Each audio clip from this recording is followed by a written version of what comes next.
طبعا پشتی آسته آوا بنداوا میسل نزم بوی اف جهه شنواری بو مدار کفتی کد بجنه گریه تحسین لگ سر به گنده خانکه و کون نحیا خانکه و سر به قضا سمیلوه دم محل کلین شنواری الویر انجام داین بو مدیار بو کو جماره کازور یا گورن شنواری الویر دا هاتینا ناشتن و هاتینا دانان اف گوره شنواری گلت گرندن جبرچه چونکه همی آخا قلان دی هاتینا درست کردن که بجنه فخاری هاتینا چکرن همی جب شوازه هلکی دو باشد سرکی پکتت باشه بینی باشه سرید ناف براوان آجدار خورخت بینی سری دیسان آخاتی دانان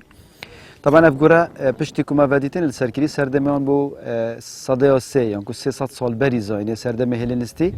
2300 سال برینو که اول گرنگی که گله زور هست اجبارچه چونکه اب گوره همی یک شواس هاتینه درست کردن یک مسار هاتینه دانان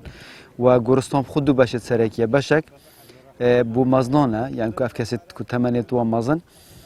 الویره هاتینه و شرطن دیسان باشک دی زاروکن یعنی که گوره تا بچکترن چید بیت ابو زاروک هات بنا دانان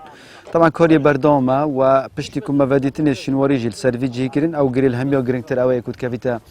روش آوای یل پش ما کود کویتن او گرگله که گرنگش برچه چونکی او پارچه شنواری الویگری هاتی ندیتن ال